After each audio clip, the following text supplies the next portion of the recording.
1100 से अधिक कर्मचारी श्री राम जन्मभूमि मंदिर के उस पूरे प्रांगण में इतने कार्मिक कार्य करते हैं और 1100 से अधिक लोगों के बीच में कुल 8 लोग इस मामले में प्रत्यक्ष और अप्रत्यक्ष रूप से जिनकी भूमिका उस मामले में उपलब्ध साक्ष्य और प्रमाण थे उस आधार पर पाई गई। इसके लिए साधु संतों पर आक्षेप करना, इसके लिए अयोध्या धाम को अपमानित करना, बदनाम करना,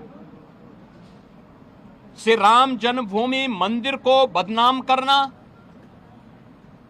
उन 1100 कर्मचारियों को जो राम जन्मभूमि मंदिर की व्यवस्था में लाखों श्रद्धालुओं को सुविधाजनक तरीके से दर्शन कराने में अपना योगदान दे रहे हैं, दिन रात सर्दी गर्मी बरसात किसी भी स्थिति में दर्शन कराने में अपना योगदान दे करके उत्तर प्रदेश के परसेप्शन को अच्छा बनाने में योगदान दे रहे हैं और उत्तर प्रदेश में धार्मिक पर्यटन को प्रोत्साहित करने में अपना योगदान दे रहे हैं, उन लोगों को कटघरे में खड़ा करना, ये बड़ी आश्चर्यजनक स्थिति है। और ये आक्षेप कौन लगा रहा है? ये आक्षेप वह समाजवादी पार्टी और वह कांग्रेस लगा रही है, जिन्होंने सदैव राम जन्मभूमि और भगवान श्री राम का अपमान किया है। क्या यह सच नहीं कि 1990 में अयोध्या की गलियों को और सरयू की पावन धारा को रक्त रंजित करने का पाप समाजवादी पार्टी की सरकार ने किया था?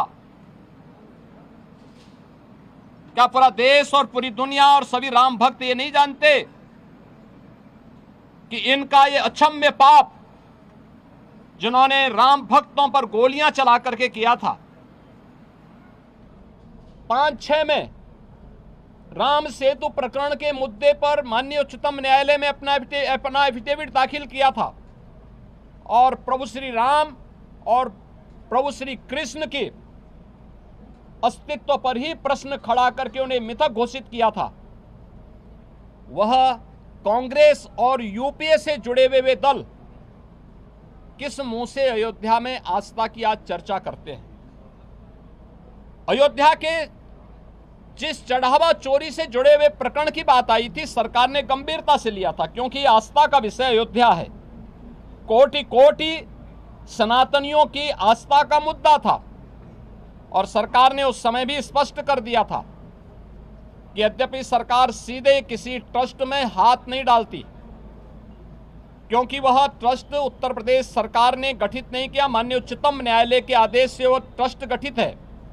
इसलिए इस मामले में या तो ट्रस्ट अपील करेगा या फिर माननीय उच्चतम न्यायालय कोई निर्देश देगा तो हम उस कार्रवाई को आगे बढ़ा पाएंगे। लेकिन उस सब के बावजूद इनके द्वारा राम भक्तों को अपमानित करना,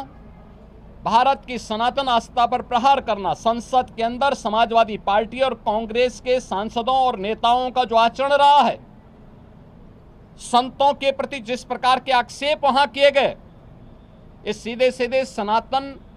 धर्म का अपमान है। भारत के सनातन मूल्यों, आदर्शों और दुनिया के अंदर जो उसके प्रति एक अच्छी भावना बनी थी, उस भावना पर एक प्रकार का प्रहार इन दोनों के द्वारा किया जा रहा है, जिनका आचरण सदैव से सनातन विरोधी रहा है। और मुझे आश्चर्य होता है कि इन दलों के द्वारा जब भाजपा से लड़ने में विफल हैं, मैंने पहले भी कहा, इस पूरे प्रकरण में जो लोग पकड़े गए हैं इनका भारतीय जनता पार्टी या साधु संतों से कोई लेना देना नहीं। उस सबके बावजूद पूज्य संतों पर, उस सबके बावजूद सनातन धर्म पर, भारतीय जनता पार्टी पर या किसी अन्य ऐसे सांस्कृतिक और सामाजिक संगठन पर अनावश्यक कटघरे में खड़ा करके लांछन लगाना, ये पूरे सनातन के साथ साथ सत्य को दबाने, सत्य को झुठलाने का एक कुत्सित प्रयास इनके द्वारा किया जा रहा है। और इसीलिए ये लोग